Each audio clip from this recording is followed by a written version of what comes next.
OMG, Genshin Impact's 6.0 update is looking crazy good. We can expect tons of wishes and new as well as rerun characters banner lineup. And trust me, you want to stick around for every detail. So hurry up and hit that subscribe button to avoid missing any future leaks. So let's begin. First off, let's dive into the 6.0 banners. The intel for this comes from my trustworthy sources, which, as many of you know, is usually spot on. Of course, it's always smart to wait a week for official confirmation, but this is looking pretty solid.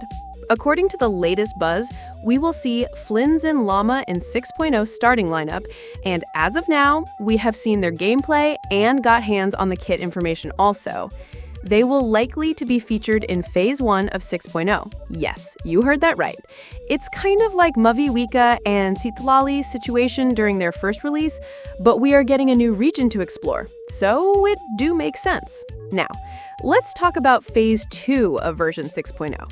So as per current leaked information, it will have reruns only, and our rerun characters will be Yelan and Nahida. Now, for the exciting part about this is that Yelan rerun is no surprise, because she's going to appear in the second half of the version 5.8, just as a part of story event, and yes, to flaunt her new skin, which is very beautiful.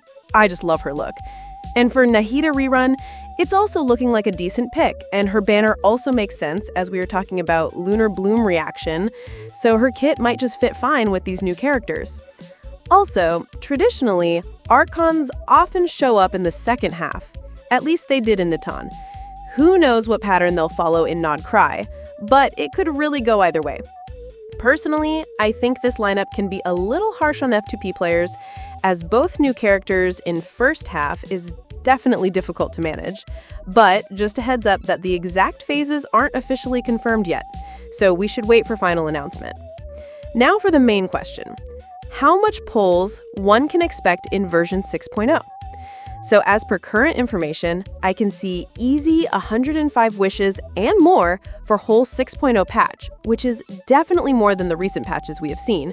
I'll put a detailed information video on this later, so keep an eye on that. Now, for something I know many of you are super curious about, Nodcry characters' weapon types. We've got some early information here that's got me buzzing. What we got to know is that Nefer and COLUMBINA are said to be catalyst users, and that's crazy.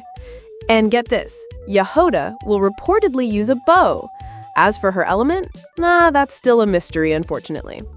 Now let's talk about something not many people are talking about yet, but it's a big one. The UGC, User-Generated Content Map, should be coming soon. Data miners didn't mention it during the 6.0 beta, so maybe it won't be in this patch, but wouldn't it be an amazing surprise for the anniversary? Speaking of which, 6.0 marks Genshin's 5th anniversary. Can you believe it? We are all expecting some incredible freebies. What we already know is that we'll be getting a free 5-star character selector from the standard pool. That's confirmed, folks. And free weapon select chances are also looking very solid. Finally, a quick note about the 6.0 map. It won't be the final part of Nodcry. Data miners have mentioned that more areas will be added later. And it's shaping up to be just like every other nation we've explored, bringing its own exclusive weapons, a unique wind glider, weekly reputation rewards, and so much more. So that's all the exciting news I have for you today. What do you all think? Let me know your thoughts in the comments below, and while you're at it, hit that like button and subscribe. Oh, and don't forget to turn on notifications so you don't miss any of my future updates. Thanks for watching, and have a wonderful day. Bye!